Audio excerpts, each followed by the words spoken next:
All right. What is up, YouTube? This is Jay with Prepared Citizens, and I have yet found another Jay in the world, and it is the modern Minuteman himself. What's up, brother? How you doing, Jay? Living the dream, man. Right? It's a good Um, morning to you. yeah, good morning to you, and good morning to anybody who watches. I think I got the comment thing, so we maybe can see comments, but yeah. So Jay, some of you should know this, but he's written actually a couple of books. I actually got both of them. I've just only read one so far. Sweet. But there we go. And this is the one I read. Some of you may have saw a little review on it. Uh, I was just gonna say I would like to hear the lead up to the book. It's an outstanding book. I Thank kind of you. would say it's for any outdoors person that does pretty much anything outdoors. But Right. shoot, so how'd you get Yeah. into writing a book? That's pretty awesome. So, Jack Morris from the Professional Citizen Project, who started this whole thing, he had reached out to me through, I think it was through email, if I remember right, because I have my email address on my YouTube channel, and he reached out to me, and we had chatted back and forth, just on other things, but he reached out to me and said, "Hey, I got an idea for you. Can we schedule a phone call sometime?" So I was like, yeah, sure. So there was a day that I had a appointment way like an hour away from home. So I'm like, hey, how about this day? I got like an hour in the car. Like, we'll just chat while I'm driving. So we got on the phone with each other, and he laid out the whole idea for the whole Professional Citizen Project. And after a while of just talking about his idea, he came out and he asked me, he was like, "So what do you think? Would you like to write one? And I have an idea on what I'd like you to write about." So he came out with the idea for the whole adverse conditions and environments, or ACE. He's like, "You'd be perfect for it." He goes, "The stuff that you put up on Instagram and YouTube," he goes, "it's just like, you're the perfect person for this. You're the everyday guy who happens to have a huge background in this. And people," he goes, "you're genuine and people trust you." He goes, "and you have this way of relaying information to people that doesn't you don't talk down to people. You have more of a conversation with them, and you're very encouraging in the way that you do it." He's like, "So what do you think?" And I was like, "Oof, like, I don't know, man. Like, I've never written a book before.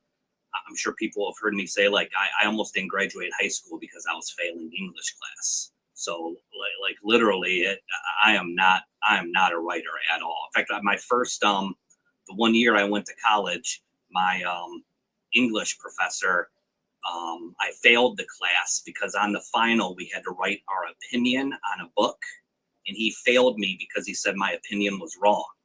So like so I am not a writer at all. I don't have a good history with it. So I told him, I'm like, "You know what? Give me a month or so. Let me think about it. Let me pray on it. Let me, the whole deal."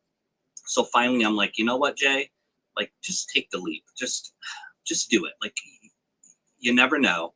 My wife had told me years and years and years ago, when I finally got out of the outdoor business, she was like, "You should really like write some books for Amazon, like Kindle books, talking about your experiences." She said, "You have stuff to share that people would want to read." And I'm like, "Nah, I'm not a writer. I'm not going to do that." But I'm like, "You know what? This is your opportunity. Somebody has given you an opportunity that believes in you. Do it." So I did it, and it was a huge learning experience. Oh my goodness, I never thought I'd be able to do it, and it was really a pretty good success. I mean, it goes up like on Amazon. It goes up and down, and outdoor survival books. Like there's weeks that it's ranked in the top 10, and there's weeks where it's like in number 50 or 60, whatever.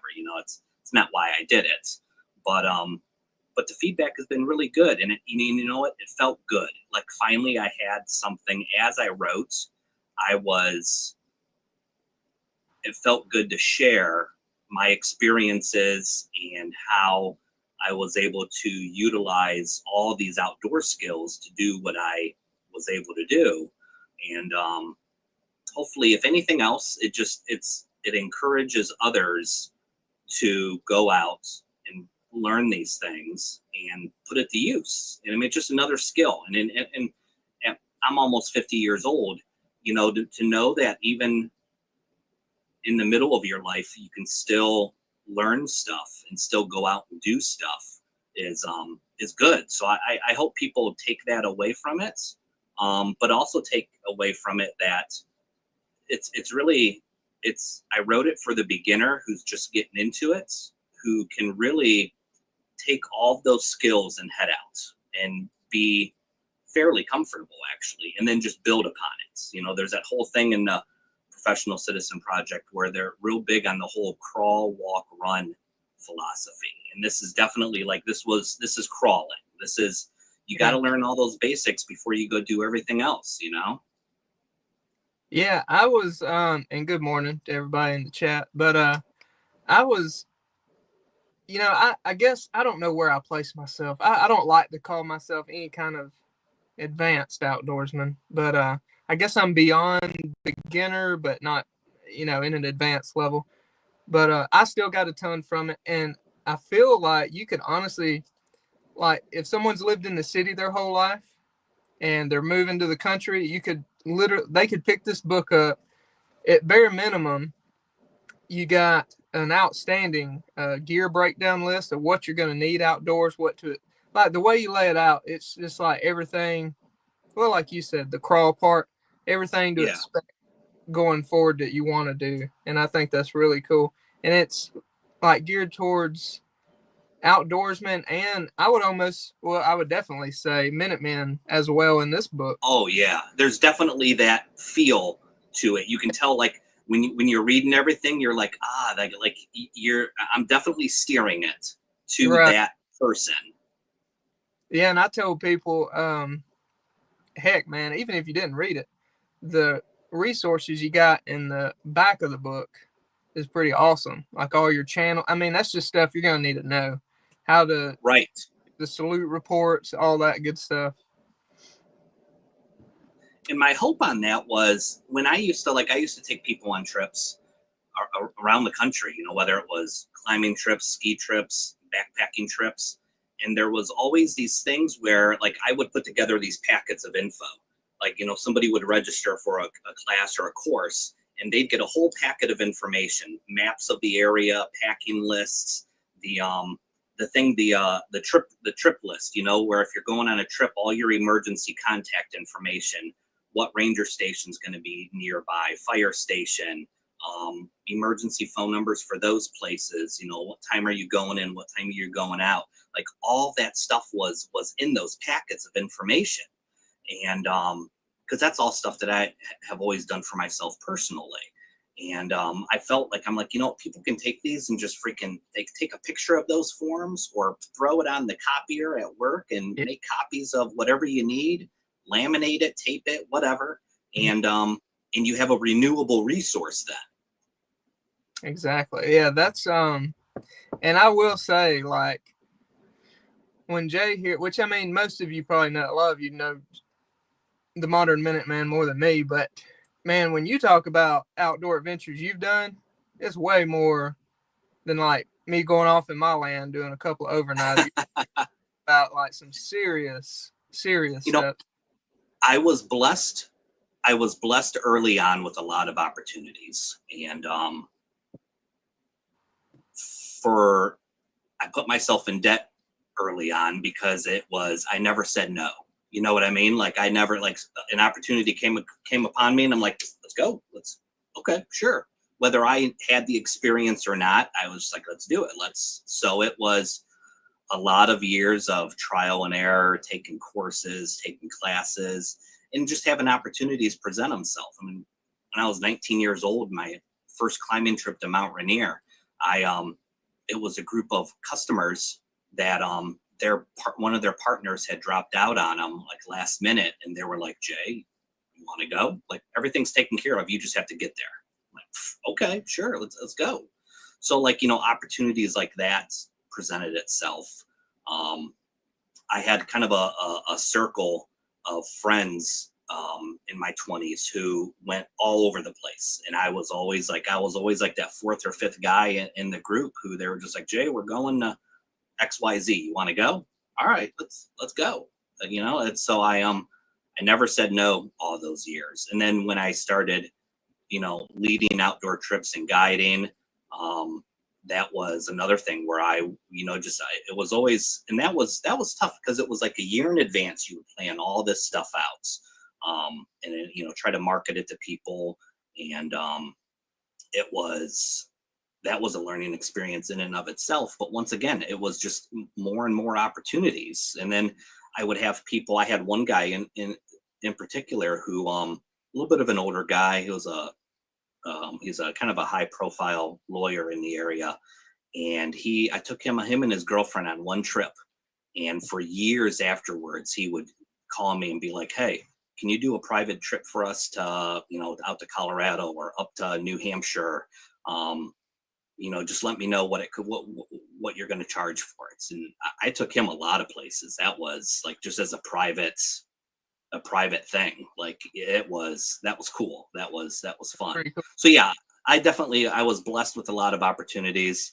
And I know my wife says, she's like, you know, you probably lived more of a life by the age of 40 than a lot of other folks because of those experiences. So and my body yells at me every day because of it, I think.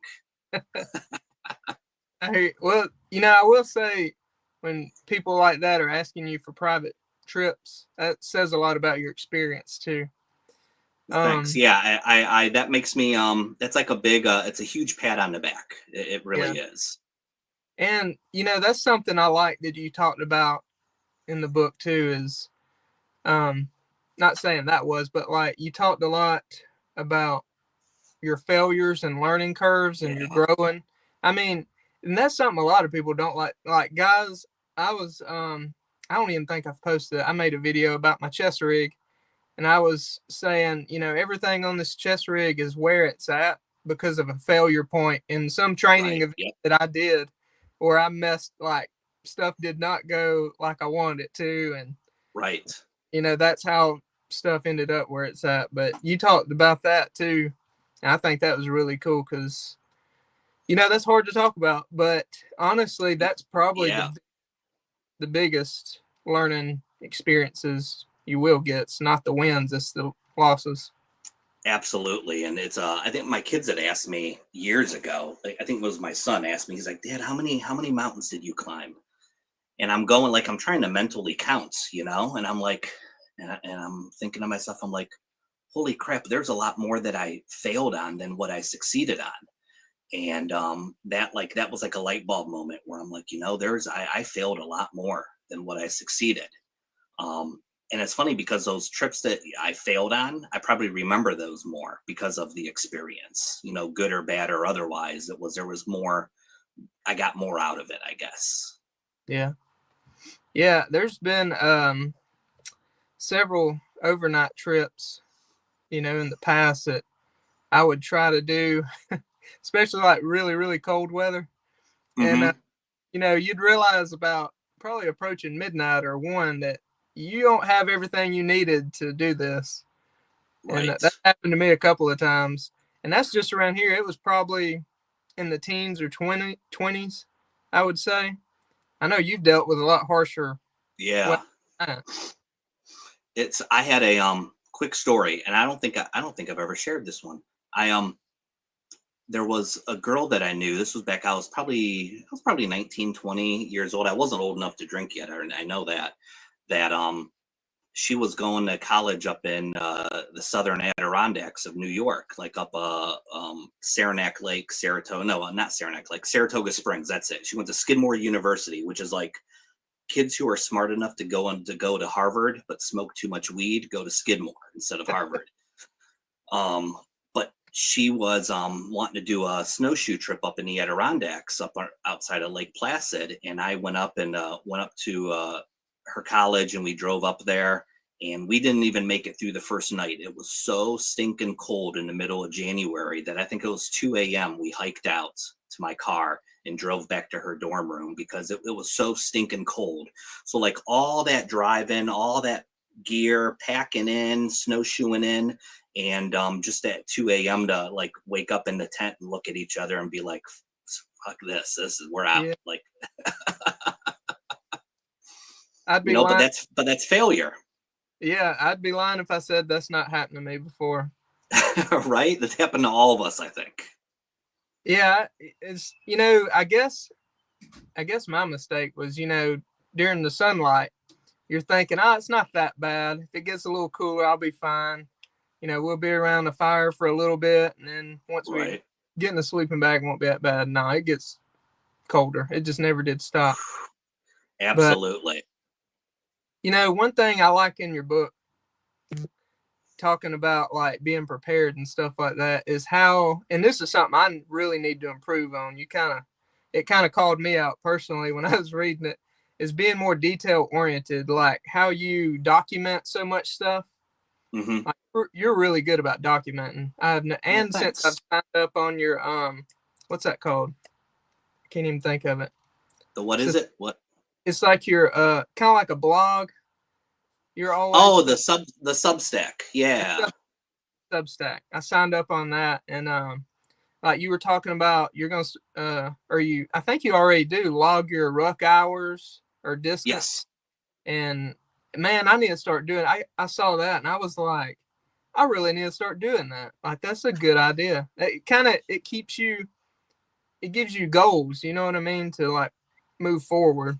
Absolutely, and it keeps you honest with yourself, but it also helps track just improvement overall. That's more than anything else, the year ends and you're like, what did I actually accomplish this year? So you can go back through all those notes of things and you're like, oh wow, you're like, I didn't realize I camped out that many nights, or I didn't think I rucked that many miles, or like that's a good thing.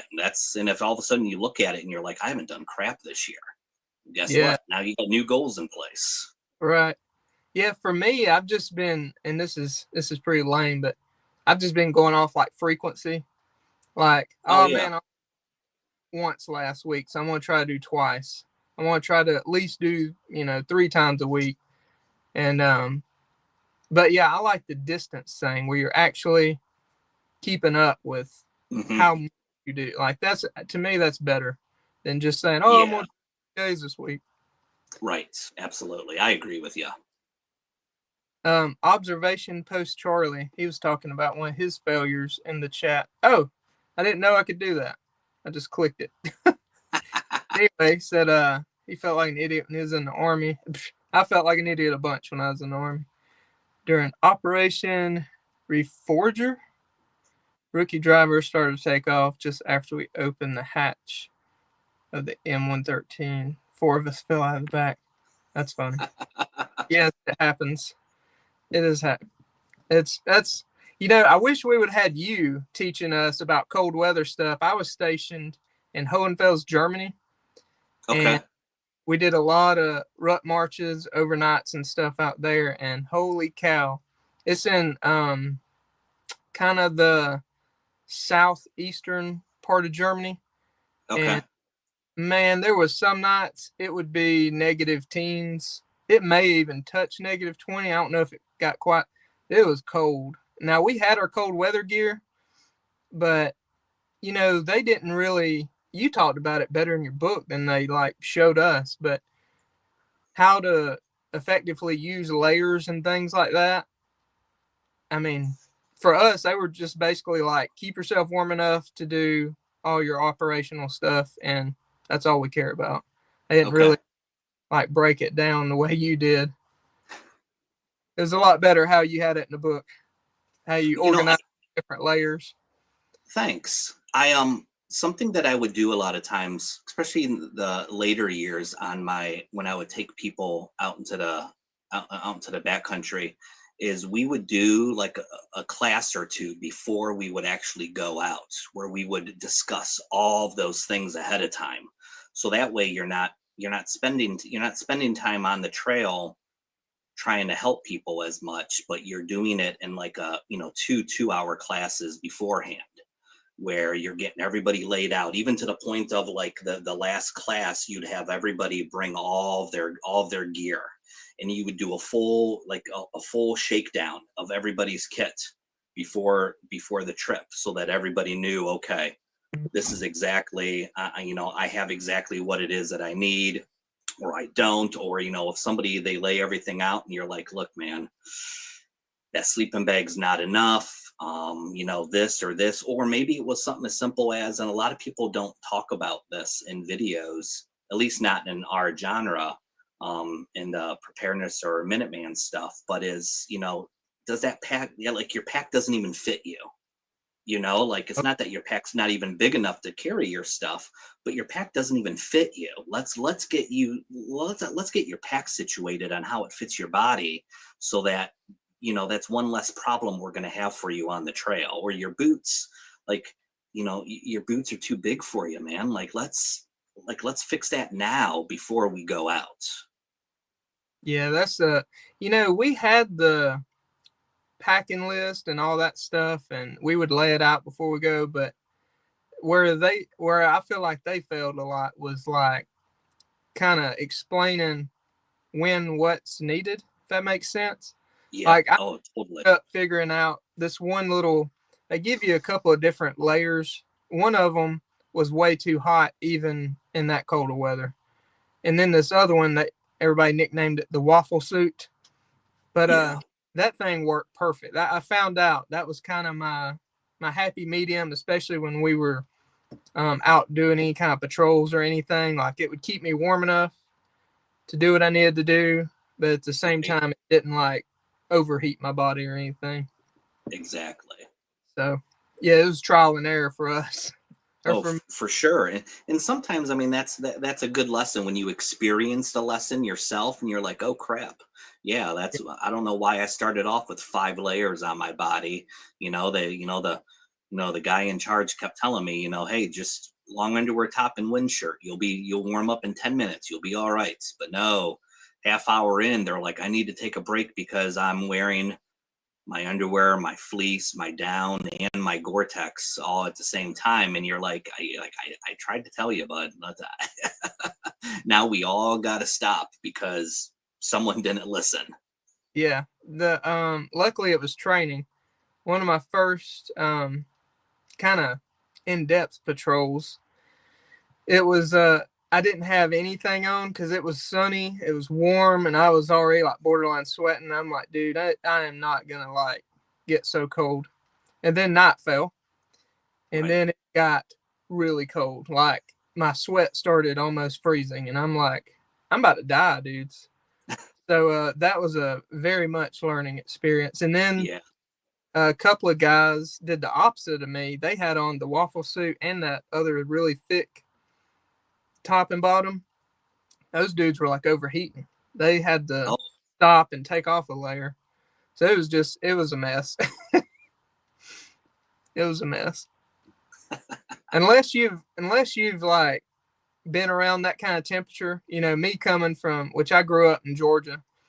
So which I'm literally just a few miles west of where I grew up right now, but um living in northwest Georgia, you don't experience temperatures like that no, not at all. days in a row. You may get one Right. day that's really, really cold, but no, over there it was like day after day that cold. That was Yeah, not, it's this old it's boy a was big used. wake up to folks, that's for sure. Folks who aren't used to that. That's well, just like like me. I mean, I'm in northern Ohio. For me to go to you know, someplace like Las Vegas or Miami, Florida, that it would be a shock to my system because I'm not used to, those kinds of temperatures, or, either the dry heat or the super humid heat. Like, that's not normal. So yeah, I totally get you. Yeah, if I come up there and patrol with you, it would be a wake up call again for me. Especially, yeah, in a January or February. I know I have a few guys that some guys that are going to come up in January and February, and like it could be 50 degrees and muddy and rain, or it could be, 0 degrees with, 25-mile-an-hour winds nonstop. Like, it could be one or the other. It's a crapshoot for sure. Yeah. Miss Teresa in the chat said she's up in Ohio with you. I forgot about that. She is in Oh, Ohio. okay. All right. Um, I was gonna ask too. I've caught this a few times. Um, us grown men dressing up like we're army soldiers and going in the woods. You know, I think it's funny when people say that. Um, I feel like, and I was just going to get your quick take on this, but I feel like as grown men, you should, I don't know, you should submit yourself to some kind of hard times, and you should be capable of defending your family or community if it, God forbid, ever came down to that. Like, I think that's a natural, or should be a natural skill that men should kind of Yeah. thrive for. It's a biblical duty as well. Oh, absolutely. If you're going to be the leader of your family, that's what you should be extremely capable of that. But at the same time, like, and this is as guys, like it's a tough one because you should be that loving, caring person, but at the same time, you need to be that warrior or fighter, regardless of your background. Right. You should really strive for that, and you should strive on both ends of it. You should strive to be that loving, caring person to your family, but then that fighter at the same time. And you need both of us with kids, you need your kids to see both sides of that for sure. um for your daughters, they should see it so that they hopefully aspire to find a man like you to have as a mate for their life. And then for your sons to see that that's the kind of man they should strive to be. I think that's important. um Yeah. and I think for us, the comment on going out in the woods dressing up in camouflage playing army, it really, I don't think I mean, obviously, I don't see anything wrong with it. It's like anything else. It's like, you know what? I equate it to this. It's like a group of grown men going out and playing football on a Sunday at the local park, wearing, a jersey with their favorite player's name on it.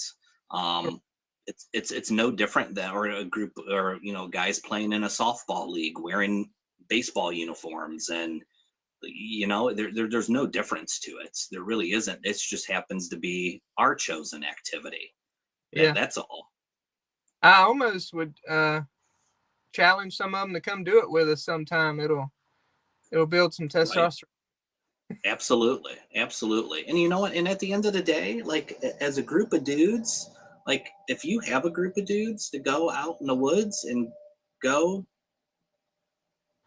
let's go play, man, good on you, man. Because you know what? There's a lot of dudes who don't have a group of dudes that don't have one or even one or two dudes to go out and do stuff, regardless of what it is. So it's just, part of it's a big means of um of fellowship and bonding, and creating tighter bonds within your group, or your friendship circle, whatever. It's nothing but good.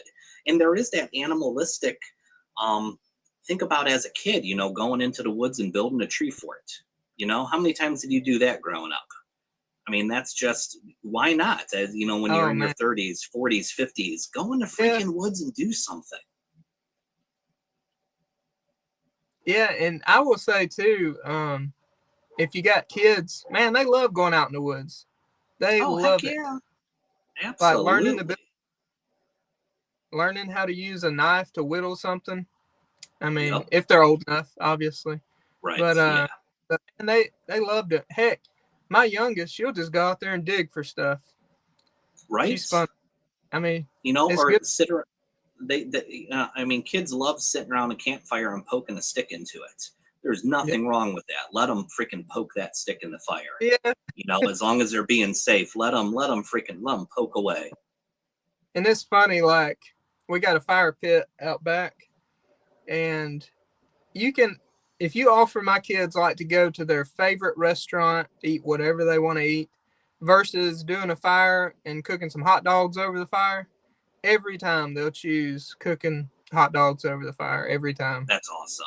That's It's the fun. way to be. Yeah, it is. And it's fun. It's a good experience. For sure. Absolutely. Well, that's good. I feel like we're on the same page. Oh, 100%. Absolutely. Life goals.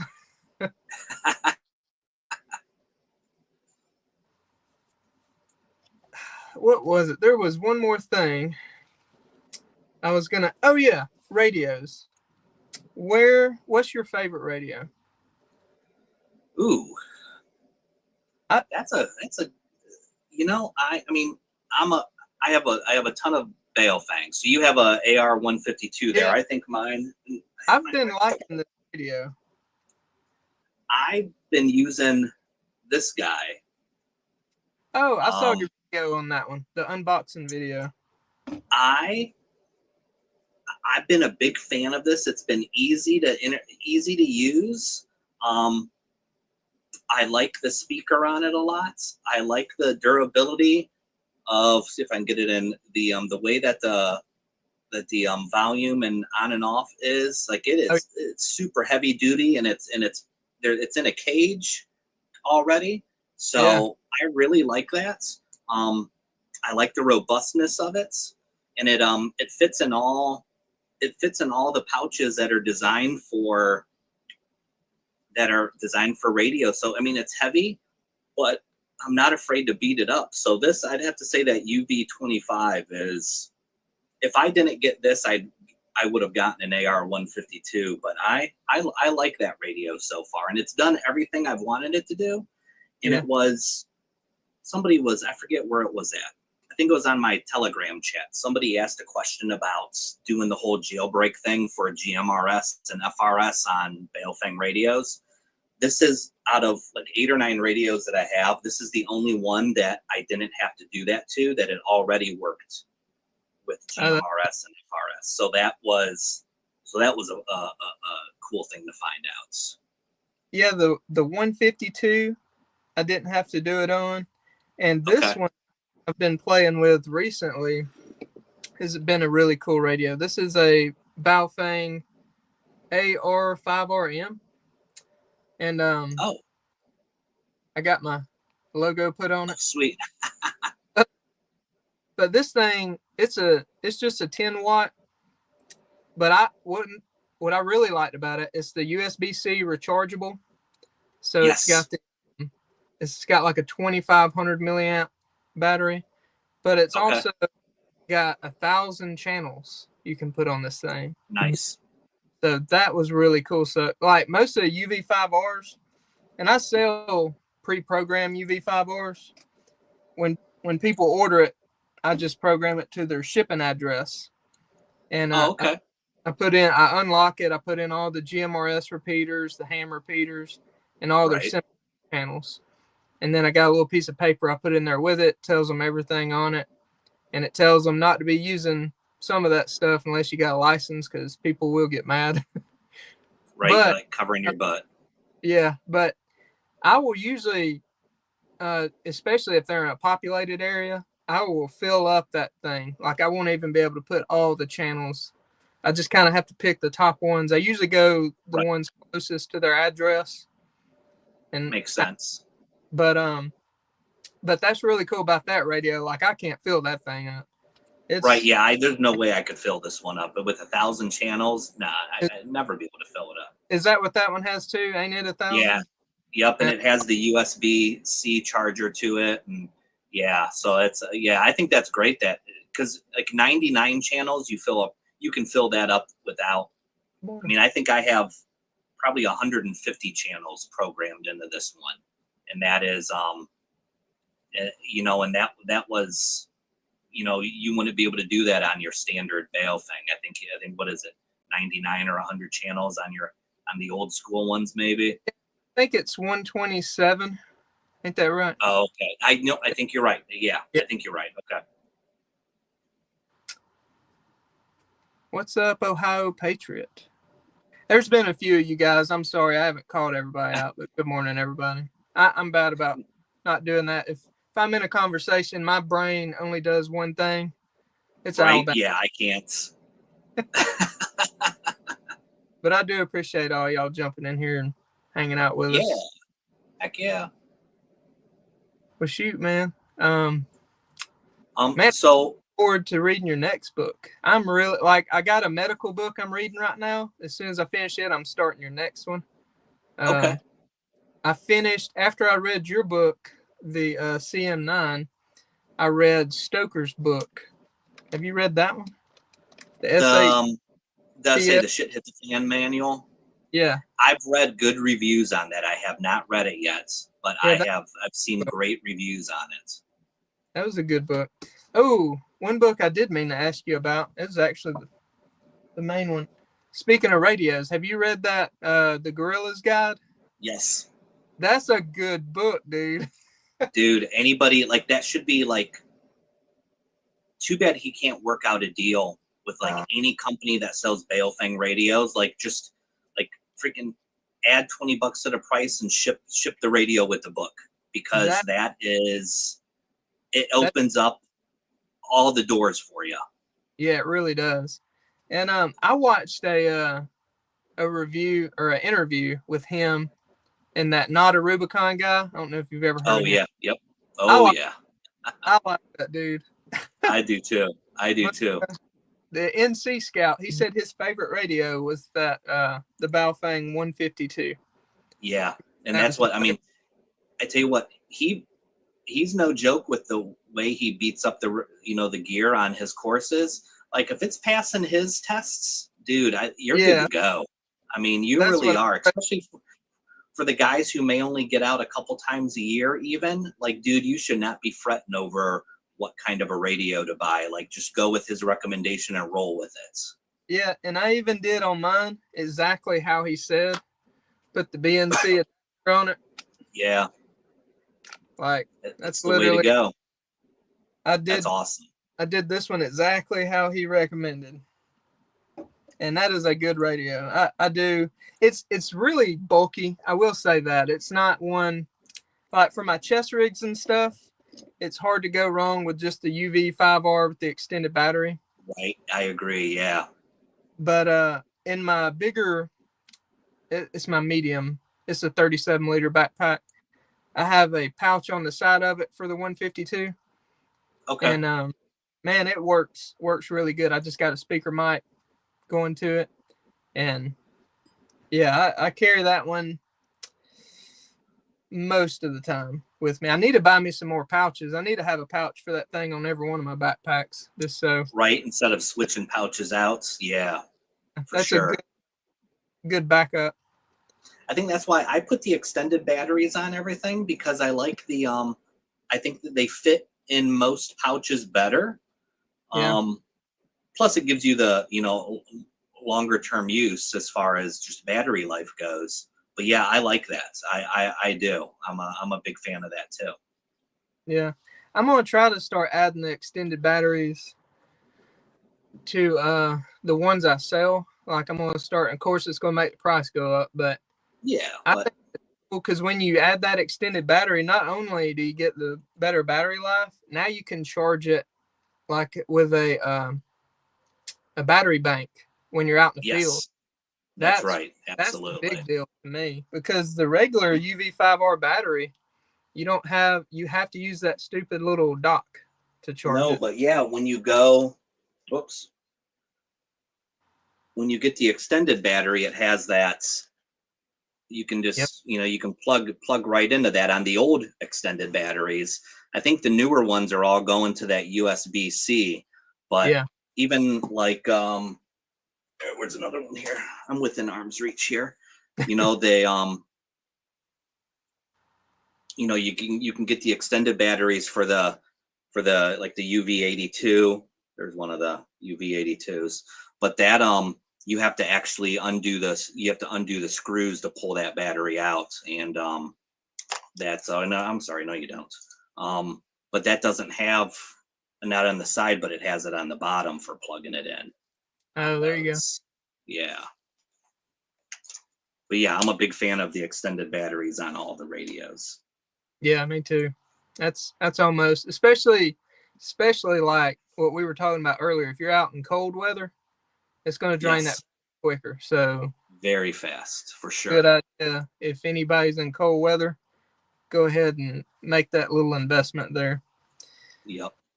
But shoot, man, I'm trying to think. I think we've touched on it. Is there anything you wanted to touch on? Um, I don't think so. I was gonna. In fact, I have your Minuteman IFAC is sitting out in my truck. I'm setting up a new fanny pack thing for it, so I'm getting ready to do a review on it. That I'm digging it. Like that is just like I love the prepackaged things like that. So that makes sense. Yeah, It's not filled with needless stuff or just like you buy a medical kit or a first aid kit and it has so much junk in it that's really not usable. Um, but like that's put together like if you were going to make your own, like that would be the way you would want to set it up. So I think that is just, and the packaging is awesome. I think that was freaking brilliant. So that's, I hope you sell a lot of those. I well, imagine you do. yeah, those are starting to do pretty well. The FX always kind of been the top one, and then I made the backpacker for like it was a hiking Appalachian Trail hiking event I did for a local church, and I wanted something kind of geared for backpackers. But that Minuteman IFAC, that was something I'd come up with really just for me personally. And every time somebody would see it, they're like, "Man, I like how that one's done." Like Yeah, telling that stuff. absolutely. Finally, I started. I threw them on the website. Yeah, I really like them because I that thing. I got one that I use primarily, and man, it'll go from my bag to my chest rigs to. I mean, it's just real easy. In that, I Right. put that 6 mil Ziploc bags. I try to put something like super heavy duty. That way, you're not Yes. gently rip it. And if you needed to make a chest seal or something, if you needed to improvise that, you could make a good one. Yeah, and But you could use it for water collection if you needed yeah, to, or yeah, to toss your radio in, to, if for waterproofing your radio. Like there's all that little stuff that you could use it for. So yeah, it's definitely like a triple duty type of bag. yeah. I try to. That's how I try to think about things. Like more uses than one, I guess. And that was one. Absolutely. And I started using those heavy duty bags like that. I save so like a lot of times like you buy small pieces of gear and the gear will come in those little bags. So like I save all those bags. I have a spot on my workbench where I just have a stack of them because that's just like you never know like to throw spare batteries in them or make little boo boo kits with out of them or whatnot. Like they're awesome for that. Yeah, yeah. Well, I appreciate that, man. That's pretty awesome. I was Yeah. that's the feedback that I'm wanting, and from someone I'm wanting it from. Sweet. Well, Cool. I appreciate it. I appreciate you sending that out. And like I said, I had gotten this new fanny pack thing to use for with my kit for carrying purposely for an IFAC, and it fits perfect in there. So yeah, you'll see that here probably in the next week or so. I'll get that up. But yeah, I actually loaded up the other day because I was going to go out and do some filming in the snow. And I got busy at work, and all of a sudden I looked at my watch and I'm like, oh crap, it's 3 o'clock. I'm like, well, that day's shot. So, like I started off the day with the best of intentions, and yeah, it just didn't happen. But you know how that goes. It is what it is. I hear you. Well, shoot. Well, That's I appreciate you having me on. I know last week was a just technical glitches. Couldn't get it going, but I'm glad we tried again. yeah, me too. That was wild how it was. They were trying to shut us down. Right? Exactly. Now we got all these drones to worry about. I know, really. Now they're watching us above our houses and stuff. Dude, my mom even sent me a text the other day. She was like, Jason, what do you know about all this, all these drones? Like, what do you think it is? And she's like, I've been reading all about it and I'm really worried. And I'm like, oh, Mom, like, I'm like, I've been following it for a few weeks. It's, it's either A, B, or C, like, Right. or it's Right. aliens. Who knows? Yeah. Yeah. I just recommend everybody be as prepared as you can. Like, That's all you, and you know what? And when you are, and I get this a lot, how do you prepare for this? How do you prepare for that? And you know what? You have to just be prepared overall. yeah. And then just like have your plans in place, be prepared overall, and everything will fall into place. It really, Yeah. really will. That's so it takes a lot of the worrying out of it when you can get to that spot where you're like, hey, we got what we need. Whatever happens.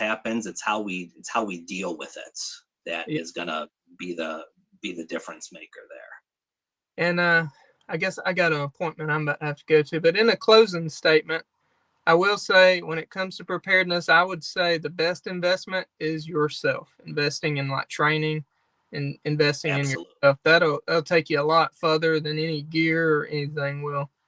So Absolutely. Get your, I say this all the time, get your financial house in order, get your preparedness items for your family together, food, water, medical, all that stuff. Be trained, keep yourself healthy, and everything else will be okay. But if you can take care of all those big things, it takes so much worry out of it. It really does. And your yeah, family will thank you for it. yeah. And a good place to start, if anyone's wondering, is right there. I think that's a good place to start. And I sincerely mean that. Not Thank you. just I appreciate that. not just blowing smoke up for anyone. I've read it cover to cover, and Awesome. that was pretty awesome. I very much enjoyed that. So, Thank you. Well, well, we'll have guys, to do this again when you read the next one, and we can. There's a lot of fun stuff to talk about in that one for sure. yeah, I will definitely hit you up when I finish that one. So I'm looking Sweet. forward to it too. Right Well, on. all right, guys. I guess I got a vet appointment. I got to take the new pup to, and we're gonna let Jay get on with his day. So I Right. really, I'm gonna head to work. yeah, I appreciate everyone jumping in here. And shoot, man, you got any closing statements?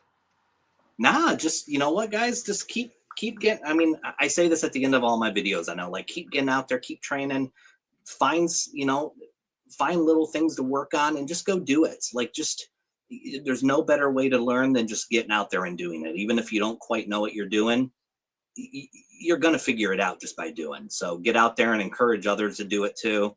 And yeah, that's other than that, everyone have a Merry Christmas. Yeah, man. Y'all have a good Right week. now. Merry. Appreciate y'all coming in. And Jay, I will talk to you later, brother. All right, sounds good, Jay. Thanks for having me on. All right, man. See you. All right.